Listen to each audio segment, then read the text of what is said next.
রাধে রাধে বন্ধুরা, আশা রাখছি আমার সকল ইউটিউব বন্ধুরা অনেক ভালো আছো। দেখো, আমি না বেশ কিছুদিন ভিডিও দিতে পারিনি। দাদু ভীষণ অসুস্থ ছিল, তাই ওনাকে নিয়ে একটু ছোটাছুটি করছিলাম ডক্টর দেখানোর জন্য। তো সেই জন্য ভিডিও আপলোড দিতে পারিনি। তো যাই হোক, সবাই সব কিছু সামলে নিয়ে এখন বাড়িতে মোটামুটি একটু ঠান্ডা আছি, তাই ভিডিও করে উঠতে পারছি। তো দেখো, আমার শাশুড়ি মা মানে মাঠ থেকে কিছুটা শাক এনেছিল। তো মা ফোন করে বলেছিল যে কিছুটা শাক ভেজে রাখবে, দুপুরে গিয়ে খাবো ভাত দিয়ে। তো আজকে সেরকম কিছুই রান্না করিনি। তো শাক ভাজা, ডাল সেদ্ধ আর ডিম সেদ্ধ করেছিলাম। তো দেখো, প্রথমে কিছুটা পেঁয়াজ ভেজে নিলাম, তারপর কিছুটা রসুন থেতিয়ে নিলাম, আর শুকনো লঙ্কা ফোড়নটা প্রথমে দিতে ভুলে গেছিলাম, তাই মধ্যিখানে দিয়ে নেব। তারপর কিছুটা শাক ওর ওপর দিয়ে নেব। তারপর শাকের জলটা বেরিয়ে গেলে কিছুটা নুন আর চিনি দিয়ে তারপর শাকটাকে নাড়তে থাকবো। তো দেখো, আমি এইভাবেই শাক ভাজা করি, আর শাক ভাজাটা কিন্তু খেতে খুবই সুন্দর হয়। এতে তোমাদের অন্য কিছু লাগবে না, এই শাক ভাজা দিয়েই তোমাদের ভাত খাওয়া হয়ে যাবে। তো যাই হোক বন্ধুরা, শাক ভাজা তো হয়ে গেছে। এদিকে টমির খিদে পেয়েছে, একটা লুচি ছিল গরম করে এনেছি ওর জন্য, তোকে লুচিটা দিয়ে দিলাম। আর ওদিকে আমার ছোট্ট ছানাটি, আমার ঋষি, গাড়িতে বসে বসে দেখছিল আর বেশ এনজয় করছিল। আর বাড়িতে কেউ ছিল না, তাই আমি একটা ডিম ভেজে নিয়েছিলাম। তো মা বলেছিল ডিম আমাদের জন্য ভেজে রাখবে, আমি গিয়ে ভাত খাবো। তো আজকে দেখো, আলু মাখা, পেঁয়াজ, শাক ওই সব দিয়েই ভাতটা খেয়ে নিলাম। তারপর মারাও এসে গেছিলো, ভাত খেয়ে নিয়েছিল। তো বিকেলের লম্বা ঘুম দিয়ে সন্ধেবেলা একেবারে রান্নার ঘরে চলে এলাম। দেখো, কিছুটা ডাল ধুয়ে নিলাম, কিছুটা ঢ্যাঁড়সও ধুয়ে নিয়েছি। তো আজকে ঢ্যাঁড়সের ঝাল, আর রাতে ডাল, আর আর কি দেখি কি করি, পটল ভাজা করব ভাবছি। তো ঢ্যাঁড়সগুলো কেটে নিয়েছি। আর ওদিকে ডাল সেদ্ধটা কিন্তু বসিয়ে দিয়েছিলাম। আর লুচি ভেজেছিলাম, কিছুটা তেল বেঁচে গিয়েছিল, তো বাটিতে রেখেছিলাম সেই তেলটা। তো ওই তেলেই পটলটা ভেজে নেব।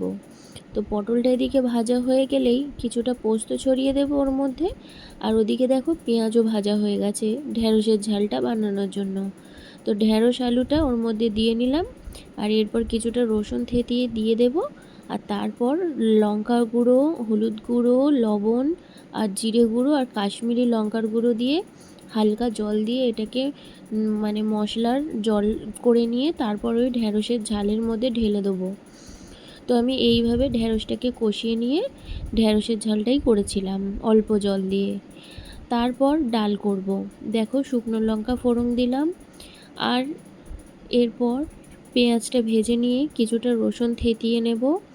তারপর হলুদ, এই নুন দিয়ে ডালটাকে মিক্সড করে নিয়ে একটু গোটা জিরে ফোড়ন দিয়ে তারপর ডালটাকে এর মধ্যে ঢেলে দেব। তো আমি তো এইভাবেই ডাল করি, তোমরা কে কীভাবে ডাল করো অবশ্যই জানিও। দেখো, পেঁয়াজটাকেও ভেজে নেব।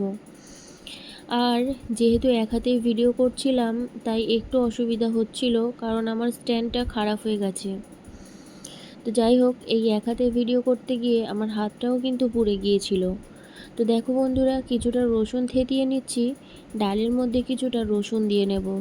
খুবই ভালো লাগে, একটু ভাজা ভাজা হয়ে যাবে রসুনটা, হ্যাঁ, পেঁয়াজ লঙ্কার সঙ্গে, তারপরেই কিন্তু ডালটা ঢালবে। তো এদিকে রসুন থেতানো হয়ে গেছে, আর এদিকে সেদ্ধ ডালের মধ্যে আরও বেশ কিছুটা জল দিয়ে ডালটাকে কিছুক্ষণ নাড়িয়ে চাড়িয়ে নিলাম। তারপর আমি কড়ার মধ্যে ঢেলে দেব ওই যে মশলাটা ফোড়ন দেওয়ার জন্য রেডি করেছিলাম।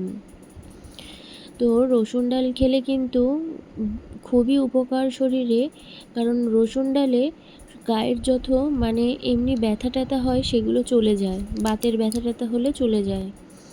তো রাত্রির বেলা আমার বর আমার জন্য একটা ডেয়ারি মিল্ক এনেছিল। তো সেটা আমি বসে বসে খেয়ে নিলাম আনা মাত্রই। আমার তো খুব ভালো লাগে ডেয়ারি মিল্ক খেতে। তো রাতের ডিনারের পর এই ডেয়ারি মিল্কটা আমি কিছুটা খেয়েছিলাম, এখনও কিছুটা আছে। তো তোমরা কে কে এই ভিডিওটা পছন্দ করলে অবশ্যই জানিও। আর সবাই ভালো থেকো, সুস্থ থেকো। এখন থেকে নিয়মিত ভিডিও আসবে, সবাই আমার চ্যানেলটাকে সাবস্ক্রাইব করে দিও। সবাই ভালো থেকো বন্ধুরা। আর একদমই আমার পাশে থাকার চেষ্টা করো। ভালো থেকো, টাটা।